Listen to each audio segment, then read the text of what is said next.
Bonjour à tous et bienvenue aux réunions de webinaire de la FPBN. Donc aujourd'hui, c'est une réunion qui est sur la psychiatrie légale et donc j'ai la chance d'être avec Anne-Hélène Moncani pour vous parler pendant 1 heure sur les troubles de la personnalité borderline et leur implication médico-légale. Mais les réunions de la FPBN, les webinaires ne sont pas que de la psychiatrie légale. La FPBN a plusieurs sections, des sections qui, eux aussi, se mobilisent pour des webinaires. Donc, vous en avez déjà 4 qui sont programmés. Save the date si ça vous intéresse. Donc, le 6 mai, avec le professeur Amine Benyamina, la section addiction, et ça va être un sujet ciblé addiction. Le 27 mai 2021, en section médecine psychosomatique, avec le professeur Jean-Christophe Chauvet de Dijon. Donc, le rapport entre le corps et la maladie mentale. La section Next, donc c'est une section du futur qui parle de neurofeedback et c'est Jean-Arthur Nicolo-Franchi de Bordeaux qui va gérer une réunion webinaire le 11 juin. La section neuropsychiatrie qui fait une session webinaire avec la section psychiatrie légale, dirigée par Mathieu Lacambre et Coraline Ingré, qui va être focusée autour de la dissociation. Donc, prenez les dates et gardez-les, parce que et ça sera le même horaire avec les mêmes références de connexion. La FPBN vous relancera. Donc, aujourd'hui, on va parler des troubles de la personnalité borderline et leurs enjeux médico-légaux. Pour s'y faire, donc l'expert Anne-Hélène Moncani, qui est d'abord une amie, qui est psychiatre, présidente nationale du CRIAVS, de la Fédération de CRIAVS, et qui travaille sur le plan clinique en UHSA à Toulouse. Donc, Anne-Hélène, bonjour. Bonjour.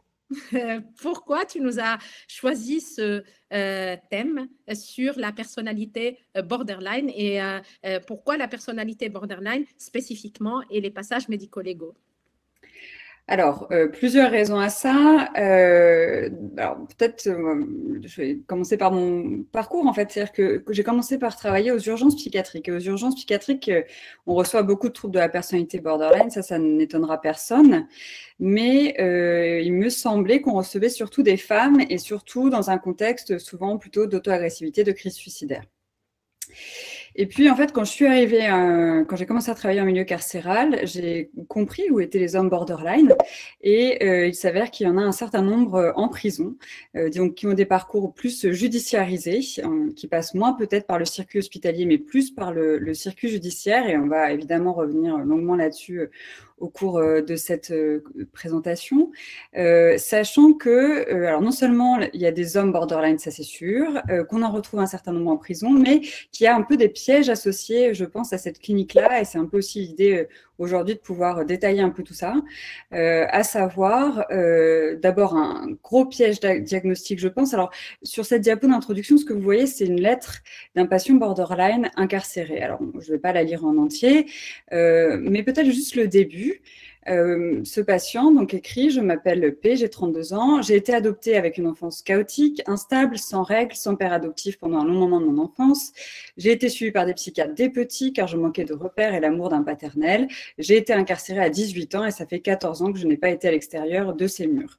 Donc en fait, on voit bien pour les professionnels qui travaillent en prison, c'est un profil extrêmement classique. Et ce patient, en fait, ce type de patients nous sont souvent adressés avec un diagnostic soit de trouble de la personnalité antisociale, soit d'éboïdophrénie. Or, si on creuse bien, alors ce n'est pas le cas de tous, mais il y en a un certain nombre qui, en réalité, le cœur de la problématique est un trouble de la personnalité borderline non diagnostiqué et du coup avec une prise en charge qui n'est pas forcément adaptée. Donc l'idée aujourd'hui, c'est vraiment d'abord rappeler les critères diagnostiques et rappeler aussi les visages un peu différents que peut prendre le trouble de la personnalité borderline, et notamment en fonction du genre et de l'expression comportementale. Et puis, de détailler comment on peut... alors, quelles sont les intrications médico-légales, parce qu'il y a certes une dimension auto-agressive, mais aussi une dimension hétéro-agressive dans le trouble de la personnalité borderline, et on reviendra sur cette question-là. Qu'est-ce qui se passe quand un borderline commet des actes violents et comment on peut l'aider à en commettre le moins possible et comment on peut le prendre en charge pour à la fois soulager le trouble et puis limiter ses passages à l'acte. Donc, on l'a compris, d'après l'instabilité du parcours, l'impulsivité, mais est-ce que tu peux nous donner des critères diagnostiques et décrire un petit peu la personnalité borderline, s'il te plaît, Anne-Hélène? Alors bien sûr, et je crois que c'est vraiment important de le rappeler, donc les critères diagnostiques n'ont pas changé dans le DSM-5. On retrouve toujours au cœur du trouble l'instabilité et l'impulsivité, mais le diagnostic est posé sur 5 critères parmi les critères suivants. Alors, je vous ai souligné en rouge les critères qui peuvent être impliqués dans des passages à l'acte médico-légaux, puisque c'est notre sujet du jour, mais il faut toujours avoir en tête, évidemment, peut-être le cœur du trouble de personnalité borderline, qui est cette peur de l'abandon, cette crainte de l'abandon, du rejet. Donc ça, c'est le premier critère. L'instabilité et l'intensité des relations est un critère très important. Les cliniciens le savent bien et on voit bien comment ça peut entraîner potentiellement des relations interpersonnelles violentes avec des risques médico-légaux là aussi. La question de l'instabilité de l'image de soi, ça, on verra que c'est un critère important parce que c'est ce qui peut nous permettre de faire la différence avec d'autres troubles de la personnalité parfois associés. L'impulsivité, bien sûr. Les comportements suicidaires, mais on verra qu'il ne faut pas négliger la question aussi de...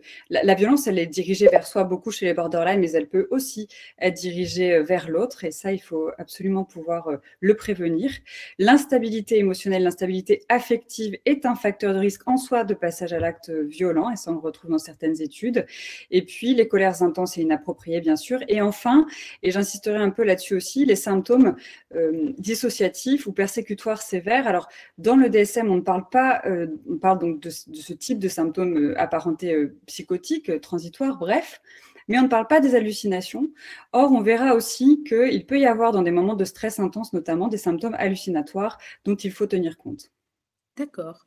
Et donc, et on a compris instabilité, impulsivité, intolérance à la frustration, des moments avec des hallucinations. Mais alors, ça envahit tous les champs de la pensée, l'affect, la cognition et la relation. Quels sont les traits qui sont en rapport avec les passages à l'acte médico-légaux? Quels sont les traits les plus pertinents, les plus présents?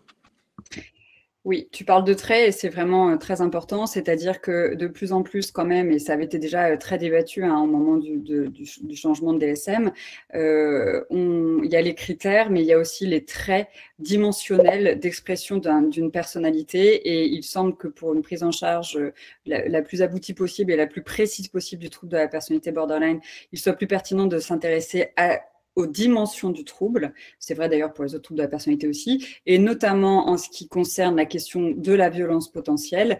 Ce qu'il faut essayer de repérer chez nos patients borderline qui commettent des passages à l'acte violent, c'est la question de la colère, bien sûr, l'instabilité affective.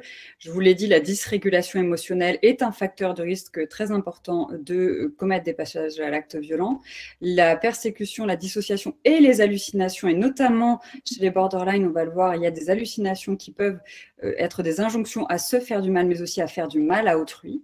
Et puis la question aussi du lien dans l'impulsivité entre auto-agressivité et hétéro-agressivité. Ça, c'est quelque chose qui n'est pas spécifique au borderline. C'est-à-dire que chez les personnes violentes, on retrouve souvent aussi de la violence dirigée contre soi. Et ça, c'est un lien qu'il faut absolument avoir en tête. Quand il y a de l'auto-agressivité, il faut chercher l'hétéro-agressivité et réciproquement. Voilà, donc c'est plutôt sur ces traits dimensionnels-là qu'on va se focaliser. Donc, c'est une pathologie qui est grave, on l'a compris, avec ces traits que tu décris qui sont vraiment envahissants.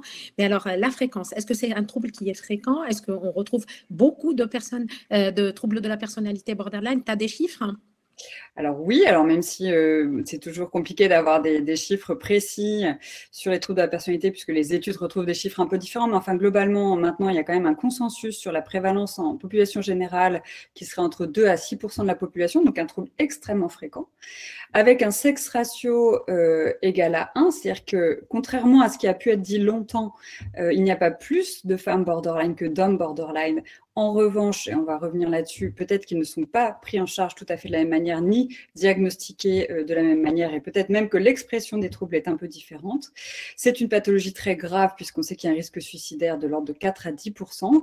Mais par contre, et ça c'est quelque chose qu'il faut dire et répéter aux patients, mais aussi aux thérapeutes, parce qu'on sait parfois la difficulté que c'est de prendre en charge ces patients-là qui peuvent être très lourds à accompagner parce qu'il y a ces passages à l'acte répétés, ces mouvements transférentiels très importants. Ce qu'il faut dire, c'est que la rémission, l'évolution de ces troubles est très favorable. En psychiatrie, c'est pas le cas pour toutes les pathologies, et notamment Zanarini, dans ses grandes cohortes de borderline, a montré qu'à 15 ans, il y avait 15 ans de suivi, d'évolution, il y avait jusqu'à 99% de rémission et 60% de guérison. Donc ça, c'est vraiment des chiffres très importants pour les patients et pour les thérapeutes. Et puis, on dira quand même aussi... Alors évidemment, ça, c'est le taux de rémission quand on arrive à une évolution au bout de 16 ans. C'est-à-dire qu'il faut, pendant ces 15 années, éviter les catastrophes, et notamment le suicide, mais aussi les comorbidités qui peuvent diminuer le pronostic favorable. Voilà. D'accord. C'était ma prochaine question. Est-ce que c'est un trouble? Donc, on a compris, c'est instable, mais est-ce que c'est stable dans le temps? Est-ce qu'il y a une évolution du trouble? Et comment ça évolue? Est-ce que c'est quelque chose de figé une fois qu'on a la personnalité, le trouble de la personnalité, ou ça peut évoluer dans le temps?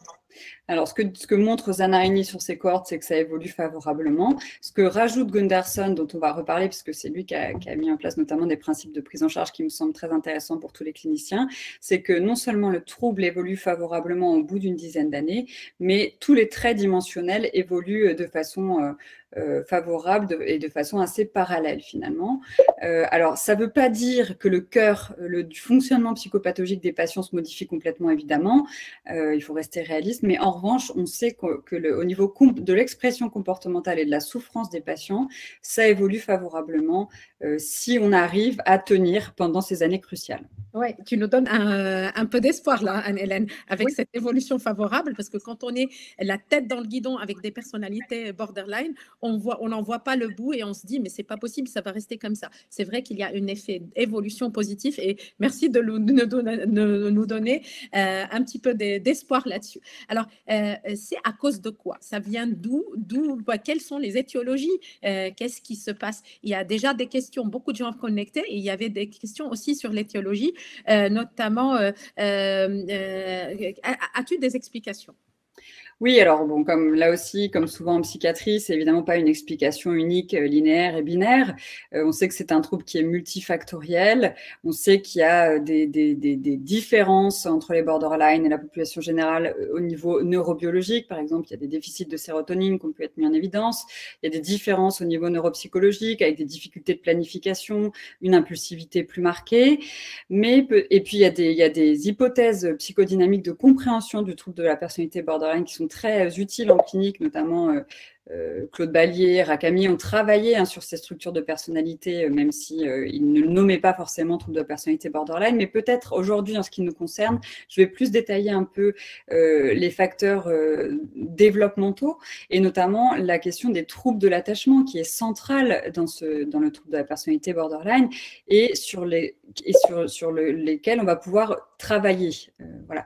Et si j'insiste sur les troubles de l'attachement, c'est parce que, alors les troubles de l'attachement, c'est très souvent en lien avec, dans l'enfance, des parcours compliqués, traumatiques, des maltraitances, mais parfois, sans nécessairement qu'il y ait une maltraitance physique, sexuelle ou psychologique, il y a aussi, on retrouve aussi chez un certain nombre de borderline des carences affectives, des carences éducatives, et ce sont finalement des enfants souvent qui n'ont pas appris ou mal appris à repérer leurs propres émotions, et le corollaire, repérer l'état émotionnel de l'autre, les cognitions, les pensées de l'autre, et donc qui ont un déficit en théorie de l'esprit, ça on l'a montré, un déficit en empathie, on y reviendra parce que c'est important, et c'est autant on comprend bien évidemment que lorsque on a du mal à repérer son état émotionnel, à mentaliser sur son état émotionnel et sur celui des autres, on est en grande difficulté dans les relations interpersonnelles, ça génère de la souffrance, et c'est un peu, en tout cas, un facteur étiologique du trouble qui est au cœur d'un certain nombre de psychothérapies qu'on détaillera plus tard.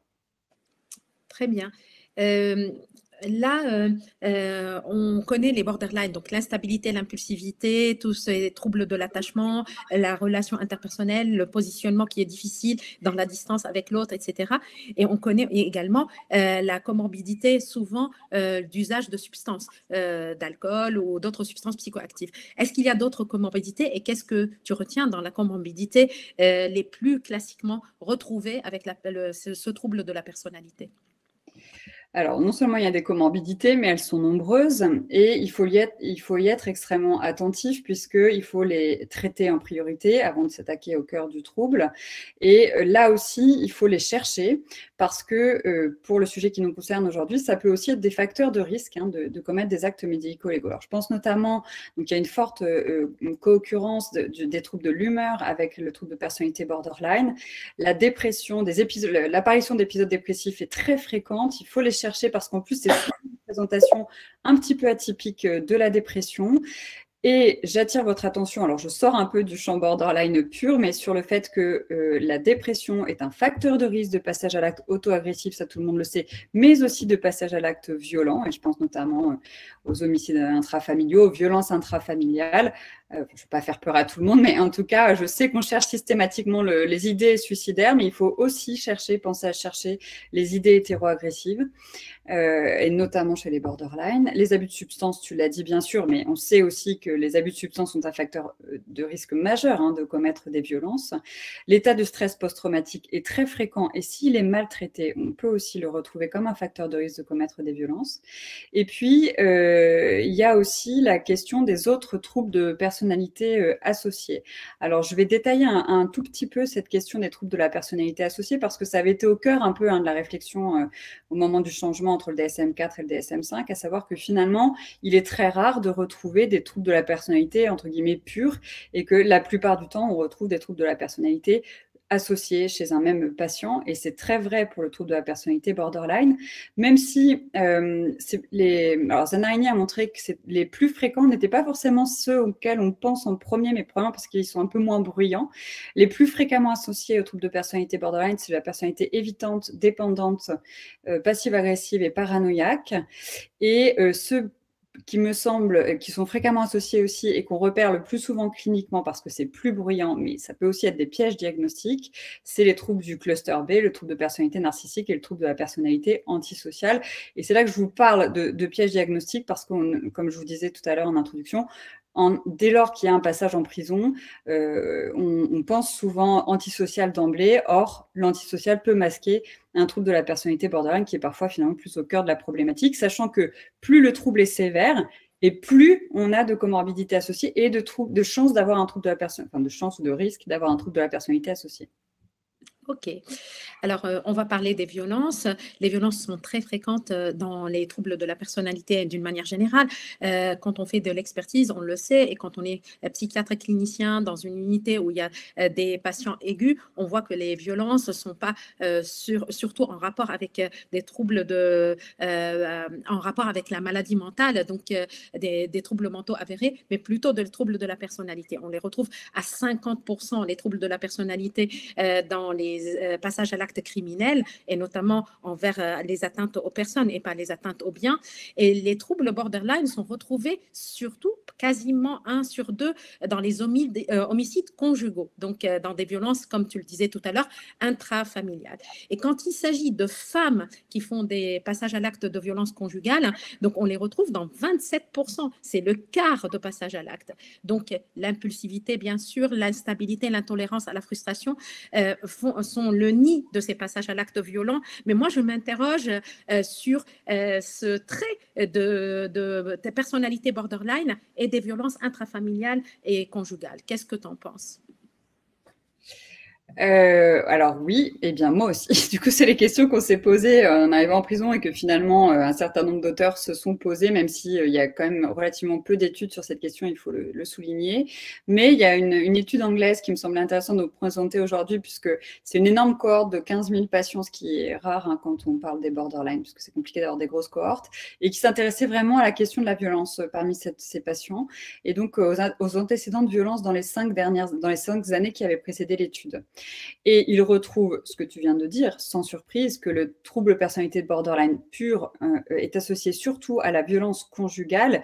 Et on comprend bien pourquoi. Hein, et d'ailleurs, on va voir dans la suite de la présentation qu'il y a des auteurs qui ont essayé de modéliser ça, mais plus le borderline est activé au niveau affectif et plus il y a un risque de commettre des violences sur soi ou sur autrui.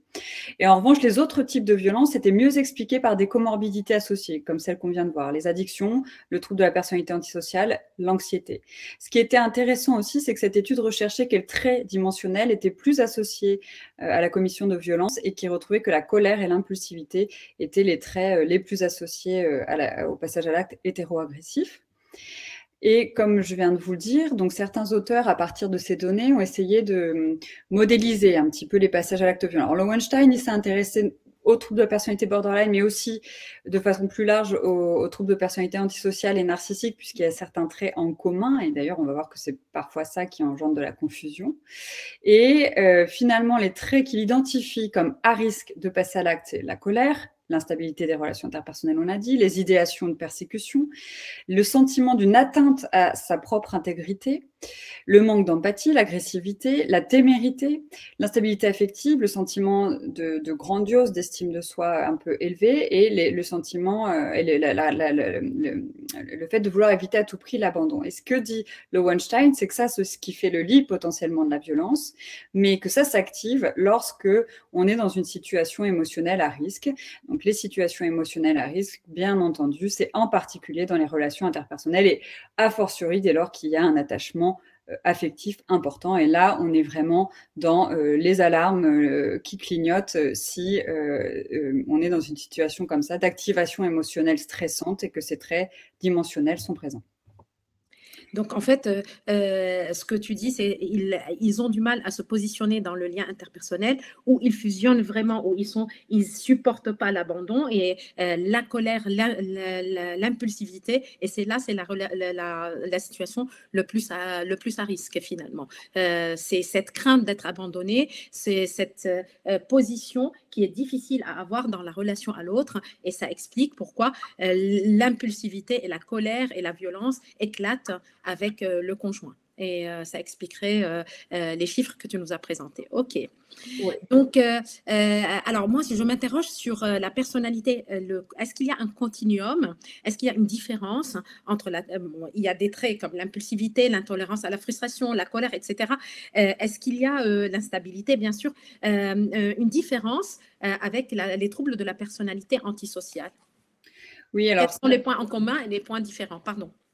Oui, c'est vraiment une question importante justement par rapport à ce qu'on évoquait en introduction de la difficulté parfois à faire le diagnostic et des pièges diagnostiques et du coup thérapeutiques et notamment parce que il est vrai que c'est une comorbidité fréquente. Alors, ce que dit Bateman, il a beaucoup travaillé sur les borderline et c'est lui notamment qui est à l'origine de la thérapie basée sur la mentalisation et qu'il a d'ailleurs appliqué aussi aux troubles de personnalité antisociale.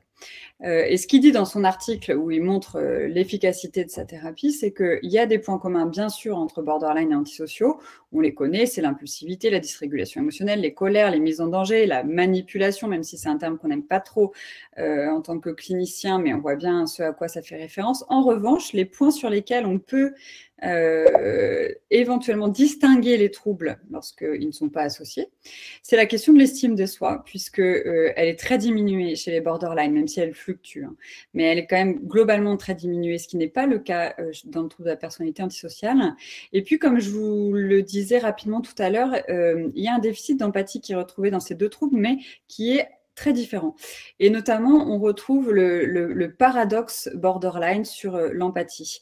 À savoir, chez les borderline, il y a maintenant plusieurs études qui montrent que l'empathie affective est très préservée, voire même qu'ils ont des capacités un petit peu supérieures aux personnes normales, enfin en tout cas aux personnes de la population générale, au sujet contrôle. C'est-à-dire qu'ils perçoivent très bien et très intensément tous les signaux infraverbaux chez l'autre qui montrent que l'autre est stressé, inquiet, en colère. Donc, ils vont percevoir tous ces petits signes de façon un peu exacerbée par rapport à la population générale. En revanche, donc là, ils vont être plutôt très bons. D'ailleurs, on le voit bien, hein, nos patients, ils savent repérer nos patients borderline en entretien. Quand on est un peu stressé, ils vont tout de suite le sentir. Et ça, il faut le garder en tête parce que c'est important pour la thérapie. Mais en revanche, là où ils vont être moins bons que la population générale, c'est pour ce qui est de l'empathie cognitive, c'est-à-dire la compréhension de ces signaux. Et souvent, ils vont être mauvais sur l'interprétation. Ils vont plutôt, en général, l'interpréter comme dirigé contre eux ou en lien avec eux, sans pouvoir se décaler et se mettre à la place d'autrui et comprendre qu'il y a peut-être une problématique émotionnelle qui n'est pas forcément en lien avec eux. Voilà. Ok, alors tu as parlé en introduction qu'il s'agissait aussi d'hommes borderline, mais c'est vrai que l'image pour l'empathicien, quand on parle de borderline, c'est la femme qui a une présentation un peu excentrique, qui a des traces de scarification, d'automutilation, qui est totalement instable et impulsive et immature, mais tu parles d'hommes aussi. Donc, est-ce qu'il y a une différence de genre? Quelle est l'implication des hommes? Tu parlais d'un sexe ratio égal, donc tu peux nous en dire un peu plus, s'il te plaît? Oui, cette question, elle est importante. Alors, on a une interne qui est en train de travailler parce qu'elle est compliquée. C'est-à-dire, est-ce que il y a autant de borderline hommes que de femmes? Ça, globalement, les études vont quand même dans ce sens-là. Mais on ne les retrouve pas aux mêmes endroits. Comme je vous le disais tout à l'heure, il y a quand même plus de femmes en milieu hospitalier dans les services de soins et plus d'hommes dans les services carcéraux. Alors, pourquoi? Est-ce que l'expression symptomatique est différente en fonction du genre? Alors, en partie, oui, c'est vrai. Et notamment, les hommes affichent plus souvent le trait ou le critère colère intense que les femmes. Vous le voyez, 75% contre 49% de femmes. Les femmes présentent plus souvent l'instabilité affective. Donc, il y a probablement une différence au niveau de l'expression symptomatique, mais attention à moduler cette différence par aussi notre regard. Notre regard est imprégné par des représentations sociales. Et il y a des études qui montrent aussi que on a tendance à plus chercher le trouble de la personnalité borderline chez les femmes que chez les hommes et à plus diagnostiquer les hommes antisociaux que borderline. Et ça, c'est vraiment important. Et juste, j'attire votre attention sur un exemple que je donne souvent. Le troisième point sur cette question du genre, c'est la question du traitement de ces pathologies en fonction du genre. Quand on assiste dans la rue à une scène de violence conjugale, s'il y a une altercation, une agitation avec des cris et même parfois des coups portés dans la rue, si c'est la femme qui porte les coups, bien souvent, les services qui vont être appelés, c'est les pompiers. Elle va être amenée aux urgences et on en a tous vu aux urgences psychiatriques. En revanche, si c'est l'homme qui crie et qui commet des violences physiques, c'est la police. Garde à vue. Exactement, ils vont arriver en garde à vue, en prison, ils vont rencontrer les soins, mais par le biais du circuit judiciaire. Donc, vigilance par rapport à ça et à la recherche du trouble de personnalité borderline chez les hommes aussi. Ok. Alors, on les retrouve donc souvent à l'hôpital. Il y a des questions, d'ailleurs, beaucoup de questions sur le chat. Une des questions, est-ce que on les hospitalise en SDT, en soins non consentis, en SDRE quand il y a des violences graves? Quel est ton avis et comment on les retrouve à l'hôpital? En hospitalisation librement ou avec des soins non consentis? Alors là aussi, il y a un paradoxe borderline, c'est-à-dire que les recommandations sont globalement assez unanimes pour dire que le trouble de la personnalité borderline en soi ne relève pas d'une hospitalisation sans consentement, qu'il faut favoriser d'abord, qu'il faut éviter l'hospitalisation, mais quand ça a lieu, que ce soit court et librement consenti, sauf évidemment si comorbidité le justifiant. Mais quand on regarde la réalité des chiffres, même s'il y a peu de chiffres sur cette question-là en France, on s'aperçoit qu'il y a quand même de façon assez stable dans le temps 10 à 13% des personnes qui sont hospitalisées en soins sans consentement, qui le sont pour un trouble de la personnalité. Donc, il y a comme ça, et notamment, c'est très vrai pour les SDRE. Plus encore que pour les SDT. Donc, on a un certain nombre de SDRE qui sont en lien avec un risque de mise en danger d'autrui et un trouble de la personnalité, les plus fréquemment retrouvés étant les borderline, les antisociaux ou les paranoïaques. Donc là, il y a un peu un paradoxe entre ce qui est recommandé et ce qui se fait, même si en pratique, ce qui se fait en général, et peut-être qui quand même paraît assez juste, hein, c'est d'hospitaliser les troubles de personnalité, oui, pourquoi pas, mais uniquement dans les situations de crise et de façon très brève. Mais quand je dis de crise, en général, on pense à la crise suicidaire, mais suite à tout ce que je viens de vous dire, on peut aussi se questionner lorsqu'il y a une crise avec un risque hétéroagressif. Et là, bien souvent, quand ça arrive aux urgences, on appelle plutôt la police, on essaie plutôt de le gérer avec le judiciaire. Alors, quand il y a des violences commises et des menaces, on va le voir, mais il faut qu'il y ait une intervention judiciaire, on est d'accord, hein. Mais peut-être qu'aussi parfois en termes de soins, et notamment quand il y a un débordement émotionnel associé, il faut pouvoir proposer aussi une hospitalisation sans consentement. Ok. Alors, on déroule et on déroule aussi en même temps. J'ai un œil sur le chat. Hein. Il y a Ariane Casanova qui a posé une question. Votre position vis-à-vis de la personnalité borderline et l'article 122.1 du Code de la procédure pénale. Oui, alors je vais passer la main à Nidal parce que c'est elle, parce qu'elle pratique l'expertise beaucoup, et elle a une grande expérience de ça. C'est vraiment une question importante puisque je viens de vous le dire, il y a la question du soin, mais il y a la question effectivement lorsqu'il y a des violences commises, de comment elles sont traitées judiciairement lorsqu'il y a un trouble de la personnalité borderline associé. Et notamment, Nidal va un peu détailler sur la façon dont c'est traité en termes de responsabilité civile, de responsabilité pénale, mais aussi d'évaluation de la dangerosité, puisque ça, c'est une évolution récente et néanmoins très prégnante de l'expertise, de la place de l'expertise. Donc oui, merci Ariane de m'avoir donné la possibilité de parler aussi de ça. C'est vrai que l'expert est au centre de l'évaluation, hein, donc qu'il s'agit de la responsabilité civile ou qu'il s'agit de la responsabilité pénale, et surtout, comme tu l'as insisté et indiqué, sur ce fameux article 122.1 qui altère, abolit, selon son alinéa, la responsabilité du sujet et quand le sujet présente un trouble de la personnalité borderline. D'abord, dans le civil, vous savez que l'esprit de la loi, c'est jamais d'annuler totalement les actes. C'est-à-dire que même si on n'a pas son discernement, c'est d'être responsable. Quand vous êtes, c'est pour soutenir les victimes et avoir une indemnisation des victimes. Donc, dans la responsabilité, dans le cadre du civil, on n'y responsabilise pas, notamment pas les troubles de la personnalité borderline. Alors, est-ce qu'on les met sous régime de protection des majeurs vulnérables? Est-ce qu'ils sont souvent accompagnés par une mesure de protection, tutelle et curatelle? Alors, c'est rare, mais quand on a des personnalités qui sont suggestibles, qui sont régressives, qui sont dépendantes, avec des traits aussi schizoïdes, et il arrive aussi qu'il y a un déficit intellectuel associé, évidemment, ils sont mis sous régime de protection et donc ils relèvent de cette protection de majeur protégé. Alors, sur le plan pénal, le cœur du sujet, pas d'abolition du discernement quand il s'agit de troubles de la personnalité d'une façon globale. Encore moins quand il s'agit de troubles de la personnalité borderline. L'abolition du discernement, c'est uniquement quand il existe un trouble psychiatrique avéré. Donc, les cluster B, les troubles de la personnalité borderline ne sont pas abolis. Certaines personnes, alors l'expertise, il n'y a pas, c'est comme en psychiatrie, hein, il n'y a pas une réponse unique. Hein. L'expertise, c'est un travail d'orfèvre, un travail vraiment au cas par cas. Ça dépend de la comorbidité, ça dépend aussi des traits qui sont prononcés.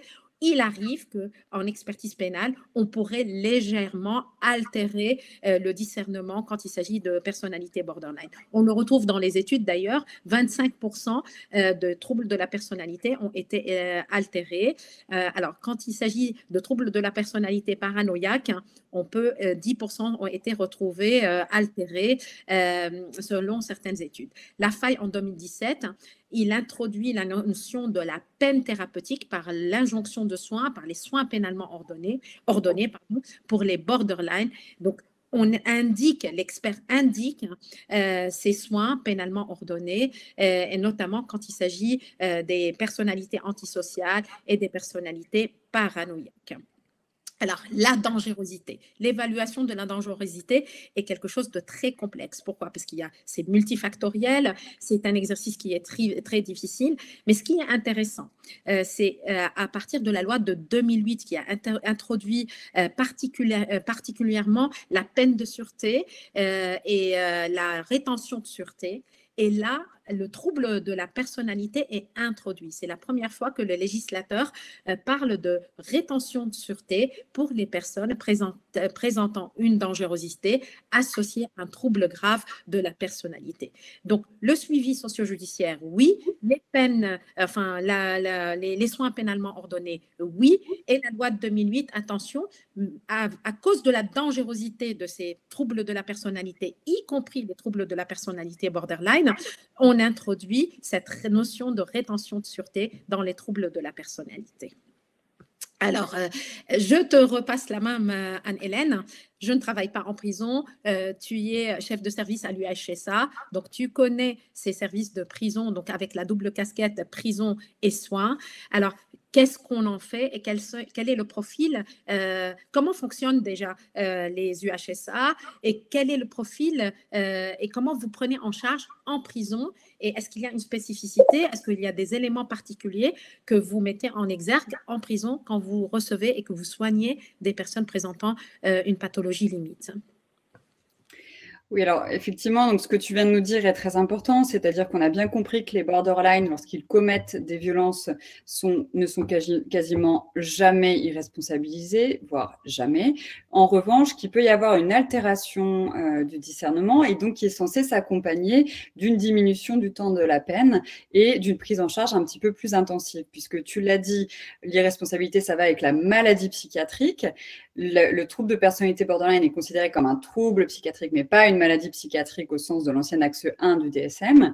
Et pour autant, ce sont des patients qui donc vont être condamnés, vont être incarcérés, mais qui relèvent de soins un peu plus intensifs que des personnes qui ne présentent pas ce type de trouble. Donc, fort logiquement, on retrouve une prévalence très importante du trouble de la personnalité borderline en prison, en tout cas beaucoup plus importante que la prévalence en population générale, qui, je vous le rappelle, est de 2 à 6%, puisqu'en prison, on retrouve une prévalence qui est variable aussi selon les études, mais qui oscille entre 25 et 50%, ce qui est évidemment très important. Donc, nous avons dû adapter nos prises en charge à la présence de ces troubles et je vais le détailler un peu. Mais avant cela, je voudrais revenir sur les facteurs qui ont été retrouvés dans les statistiquement associés dans les études avec le trouble de personnalité borderline en population carcérale. Le sexe féminin est un facteur associé au trouble de la personnalité borderline en population carcérale. Qu'est-ce que ça veut dire? Parce que je vous ai dit qu'il y avait des hommes borderline en prison. Oui, c'est vrai, les hommes borderline sont beaucoup en prison, mais parmi la population carcérale féminine, alors qui est beaucoup moins importante, hein, en France, c'est 3 à 4% de femmes parmi l'ensemble de la population carcérale, le trouble de personnalité borderline est surreprésenté, et souvent ce sont des troubles très sévères. Pourquoi? Parce que, peut-être c'est ce que je vous disais un peu tout à l'heure aussi, le traitement de la violence, le traitement sociétal de la violence féminine et de la délinquance féminine de manière générale est un peu différent du traitement de la délinquance masculine, et que lorsque les femmes arrivent en prison, lorsqu'on en est à incarcérer des femmes, c'est souvent qu'elles ont commis des choses très graves et c'est souvent associé à des troubles de personnalité très sévères et notamment borderline. Et on retrouve aussi des antécédents d'agression sexuelle dans l'enfance, mais ça c'est pas spécifique à l'incarcération. L'hétéroagressivité, donc c'est ce que je vous disais, vigilance, vigilance, vigilance, les traits de personnalité antisociaux et la violence conjugale, et ça on a bien compris pourquoi, on vous l'a expliqué tout à l'heure.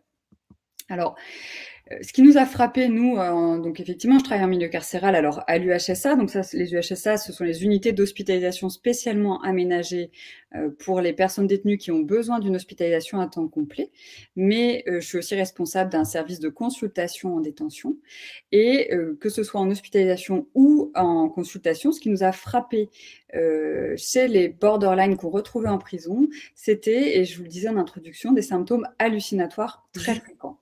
Justement, sur les hallucinations, Lee-Antoine pose la question et donc il pose d'autres questions. D'ailleurs, le chat est très actif hein, et il pose la question, est-ce que le borderline et les symptômes hallucinatoires, et il renvoie aussi une autre question, est-ce que ces symptômes hallucinatoires ne ressemblent pas à des symptômes de troubles dissociatifs de l'identité? Alors, je le renvoie à la prochaine webinaire sur la dissociation qui aura lieu en juin, mais je te laisse répondre sur les hallucinations, s'il te plaît, Anne-Hélène. Oui, et surtout que c'est une question effectivement très intéressante, la question du lien avec la dissociation et les troubles dissociatifs de l'identité et le trauma de façon plus générale. Donc en fait, quand on s'est questionné cliniquement, pourquoi on s'est questionné là-dessus? Parce que, attention, là aussi, gros piège diagnostique. Hein. C'est des patients souvent qui nous étaient adressés pour schizophrénie, alors soit pour schizophrénie parce qu'il y avait des hallucinations, mais dont on voyait bien en fait que ces hallucinations n'étaient pas typiques de la schizophrénie et surtout que le fonctionnement du patient n'était pas du tout un fonctionnement de schizophrène, soit ce sont des patients qui nous sont adressés ou qu'on repère comme borderline, mais pour lesquels on a tendance à parler de pseudo-hallucinations ou à banaliser, voire à nier ces symptômes. Or, il y a un certain nombre d'études qui sont sorties sur ces 5 dernières années qui montrent qu'il existe des hallucinations chez les borderline, que non seulement elles existent, mais qu'elles sont fréquentes. Vous voyez, 26 à 50% des patients borderline, donc c'est beaucoup, et que ces hallucinations peuvent être auditives, mais aussi visuelles, ce qui est plus atypique, olfactives, et qu'elles sont surtout multimodales, que ce ne sont pas des hallucinations ponctuelles, mais qu'on retrouve une durée qui peut être supérieure à une semaine pour 75% d'entre eux. Et par rapport justement à cette question de faire la différence avec des hallucinations de schizophrènes, on a une apparition plus précoce que dans la schizophrénie. Souvent, elles apparaissent avant 18 ans. Alors, pour autant, il y a des similitudes avec les hallucinations de schizophrènes, notamment en termes de durée, de fréquence, d'intensité, de contrôlabilité. C'est-à-dire que la contrôlabilité de ces hallucinations est mauvaise, que ce soit chez les schizophrènes ou chez les borderline, donc, et qu'il y a un retentissement très important sur la vie quotidienne. Donc, c'est vraiment important de chercher ce symptôme pour pouvoir le prendre en charge. En revanche, il y a des différences qui font qu'on va pouvoir poser notre diagnostic tranquillement. C'est que souvent, ces hallucinations ont un contenu plus négatif, plus malveillant, avec des injonctions à se faire du mal, mais aussi parfois à faire du mal à l'autre, toujours sur notre sujet médico-légal, qui a une participation affective plus importante et une particularité du contexte et des facteurs déclenchants, notamment dès lors qu'il y a un isolement physique, émotionnel, des difficultés relationnelles. Et nous, on le voit beaucoup, notamment lorsque les patients sont enfermés seuls en cellule, où les hallucinations flambent. Et c'est là qu'on peut se poser effectivement la question du lien avec le trauma, hein, et qu'on repère effectivement qu'il peut y avoir, que chez ces patients-là, on peut repérer aussi des symptômes de stress post-traumatique et des symptômes dissociatifs. Donc, il y a probablement un lien, très probablement, mais aujourd'hui, il est mal établi. Donc, il faut encore travailler dessus pour bien le comprendre. En tout cas, ce qui est certain, c'est que c'est un symptôme qu'on retrouve chez les borderline et qu'il faut le prendre en charge, sachant que les traitements médicamenteux marchent mal sur les hallucinations des borderline. Donc, c'est là aussi la psychothérapie qui va être utile. Ok, et le temps passe, hein, on est à 24, donc 13h24, il faudrait qu'on avance. C'est des questions qui reviennent hein, dans le chat. Il y a Maudit Baba qui pense et qui te pose la question sur l'authenticité des hallucinations, c'est le borderline, mais je pense que tu as répondu là-dessus. Et donc des questions beaucoup sur la dissociation et sur le trauma. Merci Anne-Hélène. On avance. Alors, des conditions de prise en charge spécifiques en UHSA? Alors, en prison, de manière générale, c'est-à-dire que l'univers est évidemment très hostile, ça vous le savez, et surtout, c'est un univers qui potentiellement peut faire complètement flamber le trouble de la personnalité des patients borderline, puisqu'ils vont être isolés, coupés de leur entourage, de leur thérapeute s'il y avait une thérapie en cours, et que ce sont des parcours extrêmement chaotiques avec un milieu particulièrement stressant. Donc oui, en effet, il y a un vrai défi, puisqu'il faut pouvoir les prendre en charge malgré ces conditions un peu compliquées. Je vais détailler les principes de thérapie qu'on a essayé d'appliquer au milieu carcéral, mais qui, vous allez le voir, sont les principes de thérapie qu'on utilise aussi, bien sûr, à l'extérieur. Ok, alors donc tu nous as expliqué, tu peux juste très très rapidement nous dire, parce que tout le monde ne connaît pas ce milieu qui est la prise en charge en détention, comment vous fonctionnez en milieu pénitentiaire, enfin sur l'Hexagone, hein, tu connais bien la question.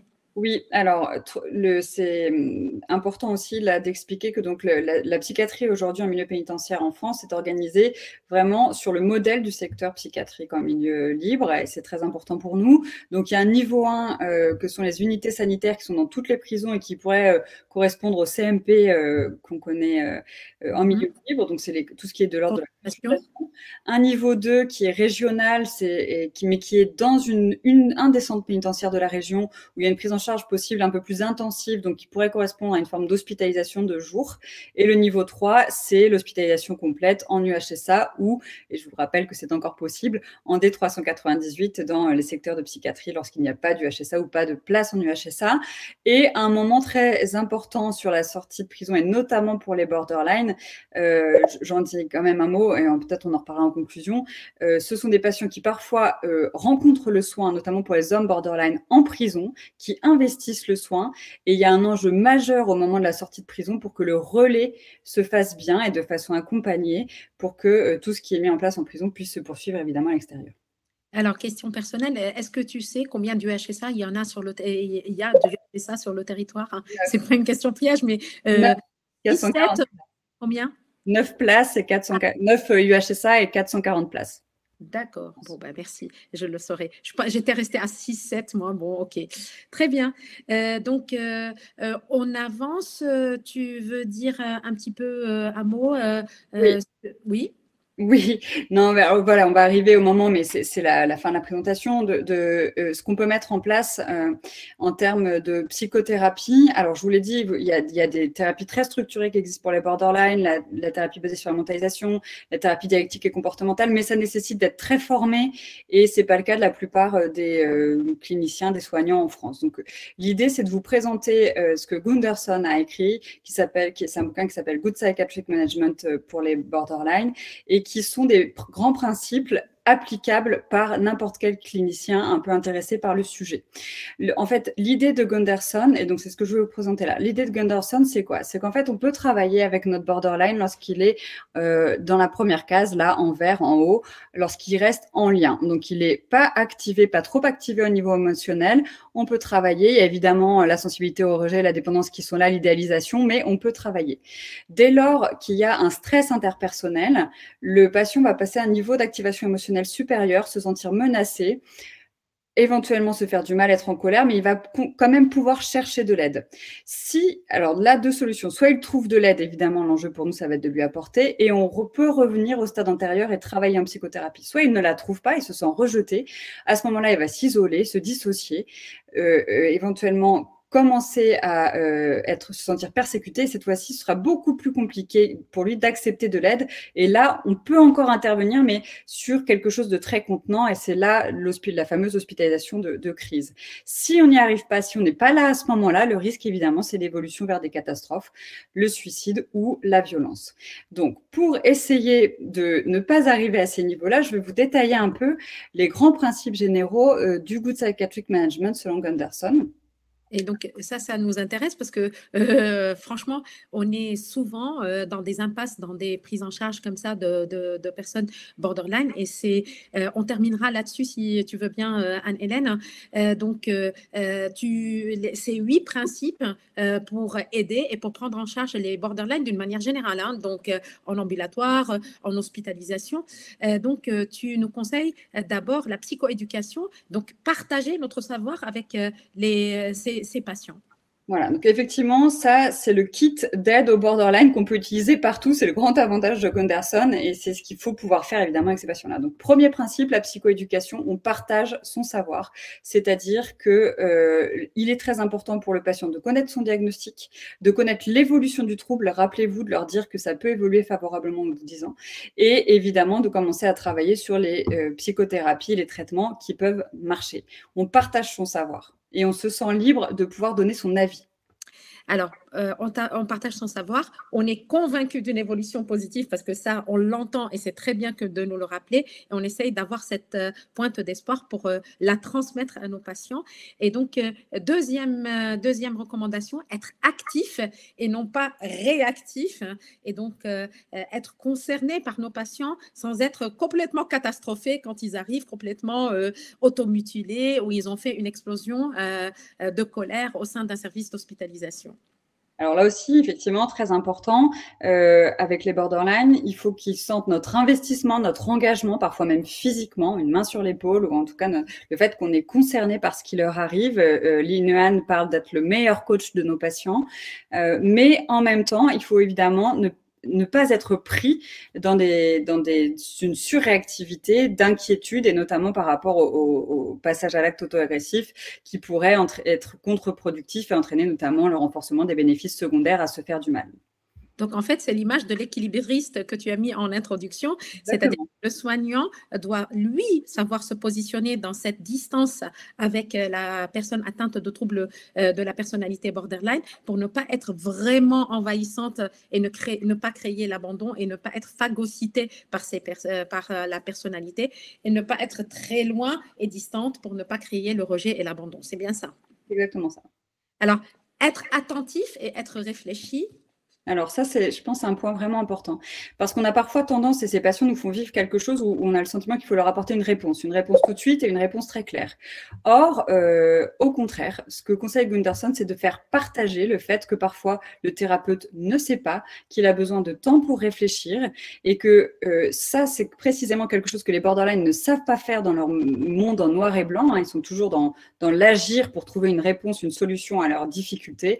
Or, il faut qu'ils puissent s'appuyer sur nous pour constater qu'on peut ne pas savoir, prendre le temps de réfléchir sans que ce soit catastrophique et au contraire que ça peut être même très aidant.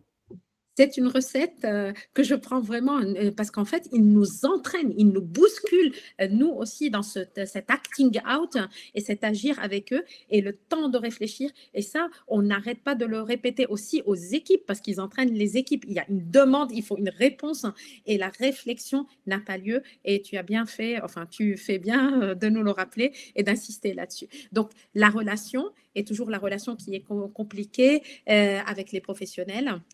Oui, alors voilà, Gunderson insiste beaucoup là-dessus et on sait bien effectivement, notamment tu viens de le dire avec les équipes, que c'est une des complexités avec ce trouble, c'est d'être ni trop près ni trop loin.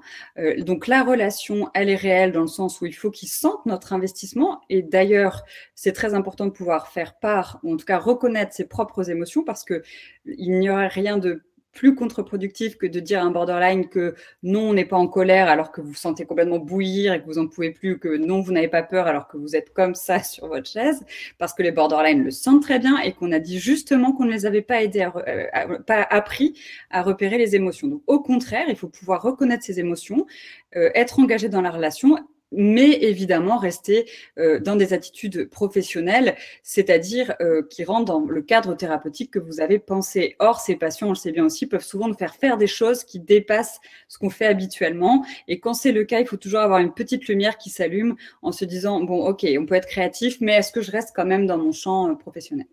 Oui, pas facile, Anne-Hélène, pour le thérapeute. Donc, je ne vais pas parler de psychanalyse, de gérer le contre-transfert. C'est vraiment difficile avec ces personnes qui t'emportent, qui te phagocytent au quotidien. Ce n'est pas évident.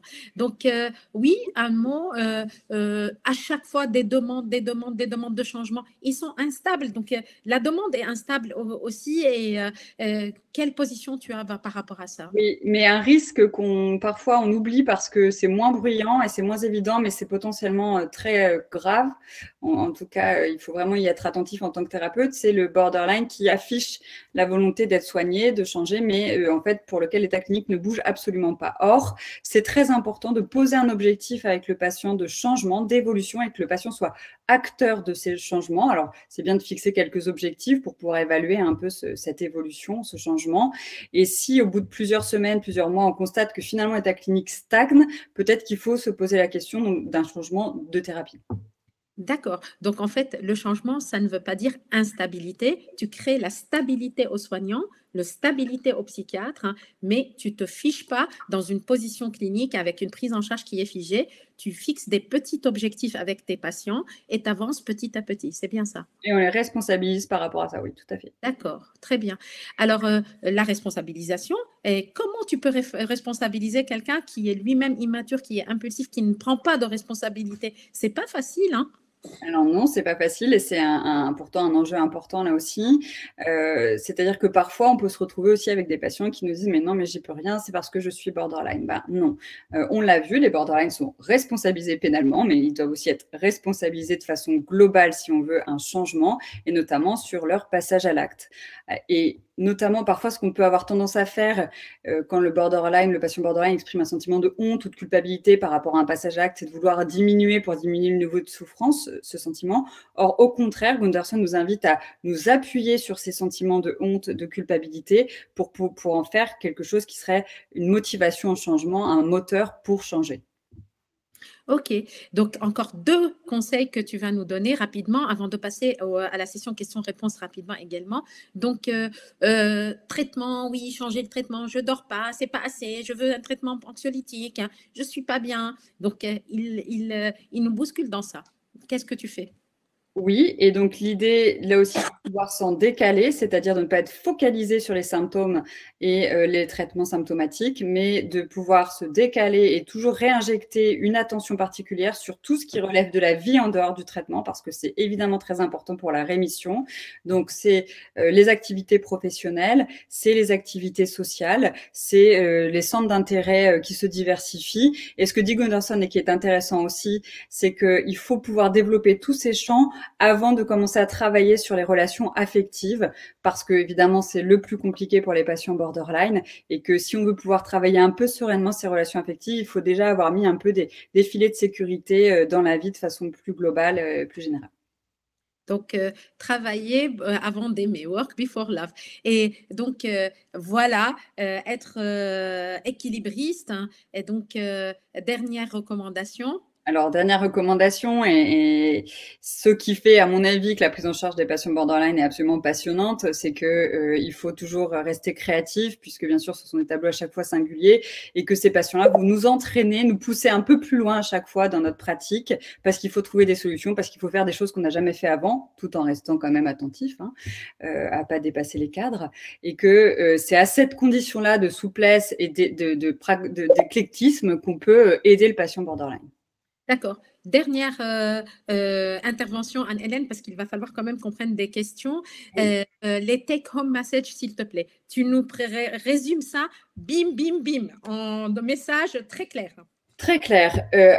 Donc, il faut s'intéresser aux troubles de personnalité borderline. Ça, je pense que si vous êtes là, vous l'avez bien compris. C'est que vous vous êtes déjà intéressé. C'est une pathologie fréquente et grave. On sait qu'il y a un risque auto-agressif. On y pense tout le temps, mais attention à avoir aussi une petite attention sur le risque hétéro-agressif, et notamment en termes de prévention, et notamment dans les contextes de couple et d'activation affective, émotionnelle. Parce que ces patients-là donc seront peu irresponsabilisés, voire jamais irresponsabilisés, qu'ils vont être incarcérés, que c'est un vrai défi de pouvoir les prendre en charge lorsqu'ils sont incarcérés. En même temps, c'est absolument nécessaire. Mais peut-être pour terminer, ce qui me semble le plus important, c'est que il y a un lien, un travail de partenariat qui est essentiel pour ces patients-là, et notamment lorsqu'ils passent par la prison en termes de relais de soins à la sortie. Et là, il faut vraiment, je pense, que les équipes se rencontrent, donc ceux qui ont assisté à cette présentation et ceux qui travaillent en prison, pour pouvoir favoriser et accompagner ce relais de soins. Et ben, bravo Anne-Hélène, tu étais excellente. Merci à toi et je t'adore. Il faut que je te le dise. Donc, c'était un plaisir de déployer ça avec toi. Alors, il y a lui qui demande tes références biblio. Je me permets de te les mettre, hein, mais je rappelle à tous les gens qui sont connectés, vous pouvez retrouver cette intervention, ce webinaire sur le site de la FPBN. Et donc, vous pouvez vous connecter sur le site et la retrouver un petit peu ultérieurement. Donc, on va passer très rapidement et s'il te plaît, des réponses courtes. Alors, Wayne, que tu connais, donc qui pose la question, bonjour Wayne, je te passe le bonjour en même temps, donc qui est de Montpellier, de l'unité médico-judiciaire de Montpellier, qui pose la question, est-ce qu'une thérapie familiale est possible avec les personnalités borderline?